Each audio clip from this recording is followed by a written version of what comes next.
श्री गुरुदेव दत्त श्री गुरुदेव श्री गुरुदेव दत्त. गुरुचरित्राचे संपूर्ण पारायण करणे हे उत्तमच, पण वेळेअभावी किंवा इतर अनेक कारणांमुळे गुरुचरित्राचे पारायण करणे अनेकांना जमत नाही. अशा वेळी पारायण करणे जमत नसेल तर फक्त ऐका.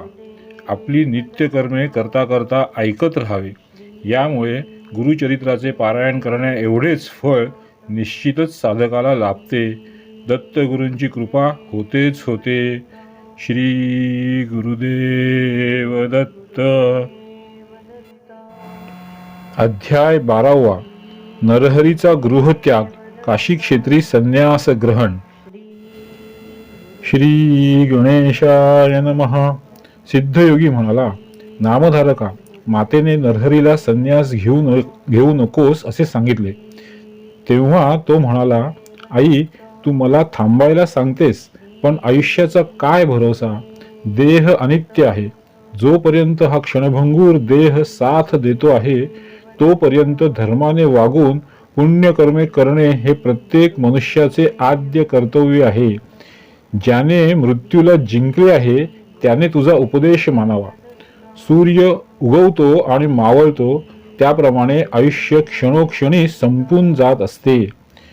मनुष्य ही अल्पायुषी आहे. देह स्थिर नाही. जन्म, यौवन, प्रौढत्व, वार्धक्य व मृत्यू या त्याच्या सतत बदलत जाणाऱ्या अवस्था आहेत. सागराकडे धावणारी नदी पर्वताकडे परतून जात नाही, त्याप्रमाणे सरलेले आयुष्य परत मिळत नाही. आयुष्य किती मौल्यवान आहे हे ओळखावे.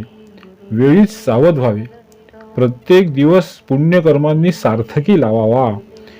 हे जे लोक जीवित्वाचे मोल जाणत नाहीत ते प्रपंचाला सर्वस्व मानतात ते पशुच होत. ज्यांना आत्मप्राप्ती अर्थात अमरत्व प्राप्त करायचे आहे त्याने अविलंब प्रयत्नरत राहावे. वेळीच परमार्थ साधन करावे. स्वहित साधावे. मी तेच करणार आहे, तू मला अडवू नकोस. नरहरीच्या मुखातील ती बोधवचने ऐकून त्याचे माता, पिता व उपस्थित लोक थक्क झाले. अंबा काकोळतीने म्हणाली, नरहरी, तू माझे कुलदैवत आहेस. मला 4 पुत्र होतील असे वचन दिले आहेस. मला 1 पुत्र होऊ दे, मग तू जा. आता शब्द मोडून गेलास तर मी प्राणत्याग करीन. नरहरी म्हणाला, एवढेच ना, मी वर्षभर येथे राहतो. तुला 2 पुत्र होतील, मग मला आज्ञा दे. 7 वर्षाच्या नरहरीचे चतुर्वेदांचे अगाध ज्ञान पाहून विद्वान पंडितही आश्चर्यमुग्ध होत असत. त्याची कीर्ती व कर्तृत्व पाहून माता पित्यांना मोठे समाधान वाटत असे. यथावकाश अंबा गर्भवती राहिली. तिला जुळे पुत्र झाले. वर्ष पूर्ण होताच नरहरी तिला म्हणाला, आई, तुझ्या इच्छेनुसार मी वर्षभर येथे राहिलो. तुला आणखीन 2 पुत्र व 1 कन्या होईल. ही सर्व अपत्ये ज्ञानी, सदाचारी व दीर्घायुषी होतील. आता मला निरोप दे. माधव आणि अंबेला वाईट वाटले. ते म्हणाले, नरहरी, आम्ही पुत्र म्हणून तुझ्यावर रागावलो असू, अन्य प्रमादही घडले असतील, त्याबद्दल आम्हाला क्षमा कर. तू अवतारी पुरुष असलास तरी आम्हाला तुझी चिंता वाटणारच. तू आम्हाला दर्शन देत राहा. नरहरी म्हणाला, मी तुमची भावना जाणतो. तुम्ही ज्या वेळी माझे स्मरण कराल त्या वेळी तुम्हाला भेटण्यासाठी मी येईन. तुम्ही सुखात आनंदात जगाल. मी तुम्हाला 30 वर्षांनी पुन्हा येऊन भेटेन. आता मला निरोप द्या. मी बद्रिकावनास जाणार आहे. नरहरी ग्राम सोडून निघाला तेव्हा अनेक लोक त्याच्या दर्शनासाठी आले.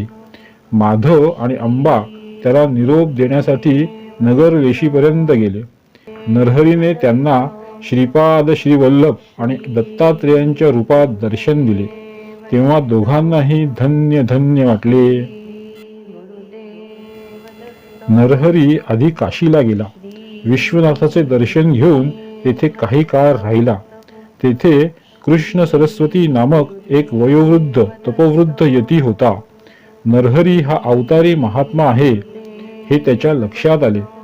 तो काशीतील यतींना आणि विद्वज्जनांना म्हणाला, नरहरी लहान असला तरी पराकोटीचा ज्ञानी व महान तपस्वी आहे. जगाने वंदन करावे अशा योग्यतेचा आहे. कलियुगात संन्यास धर्माचा लोप झाला आहे. याने संन्यास दीक्षा घेतली तर संन्यास परंपरा उजळून निघेल. हा गुरुपदाचा अधिकारी आहे. लोकांना अनुग्रह देण्यास समर्थ आहे. लोकांना पावन करेल, पाखंड्यांची तोंडे बंद करेल. हा विचार सर्वांना पटला. मग काशीतील शास्त्री, पंडित, तपस्वी, यती यांनी नरहरीची भेट घेतली व म्हणाले, सध्या संन्यास घेणे निषिद्ध मानतात. लोक संन्याशांवर टीका करतात. हे कुठेतरी थांबले पाहिजे. तुम्ही संन्यास दीक्षा घेऊन या प्राचीन परंपरेचा उद्धार करा. संन्यासाश्रमास पुन्हा प्रतिष्ठा मिळवून द्या. त्यांची विनंती मान्य करून नरहरीने श्री कृष्ण सरस्वतींच्याकडून विधिवत संन्यास दीक्षा घेतली. नरहरी श्री नृसिंह सरस्वती झाला. हे ऐकून नामधारकाने विचारले, नरहरी हा दत्तांचा अवतार, स्वतः जगद्गुरु असूनही त्यांनी गुरु का केला? श्री कृष्ण सरस्वतींची गुरुपरंपरा काय आहे? हे ऐकून सिद्ध म्हणाला, श्रीकृष्ण जगतचालक असूनही सांदीपनींना गुरु करून त्याने गुरुपदाचे व गुरुपरंपरेचे महात्म्य अबाधित ठेवले. नरहरीनेही तेच केले. नरहरीच्या गुरुपरंपरेचा मूळ गुरु श्री शिवशंकर, त्याचा शिष्य श्री विष्णू, त्याचा शिष्य ब्रह्मदेव, या क्रमाने वसिष्ठ शक्ती, पराशर, व्यास, शुक, गौडपादाचार्य, गोविंदाचार्य, शंकराचार्य, विश्वरूपाचार्य, ज्ञानबोधगिरी, सिद्धगिरी, ईश्वरतीर्थ, नृसिंहतीर्थ, विद्यातीर्थ, शिवतीर्थ, भारतीतीर्थ, विद्यातीर्थ, मलियानंद, देवतीर्थ सरस्वती, यादवेंद्र सरस्वती व कृष्ण सरस्वती अशी गुरुशिष्य परंपरा आहे. संन्यास घेतल्यानंतर श्री गुरु नृसिंह सरस्वतींनी काशीमध्ये ज्ञानदानाचे महत्कार्य केले. अनेकांनी त्यांचे शिष्यत्व पत्करले. मग ते शिष्यांसह तीर्थयात्रा करीत प्रयागास गेले. तेथे माधव नामक ब्राह्मणाने त्यांच्याकडून संन्यास दीक्षा घेतली. मग ते बद्रिकाश्रमाकडे गेले. श्री गुरुदेव दत्त. अध्याय 12वा संपूर्ण. श्री गुरुदेव दत्त. गुरुदेव दत्त.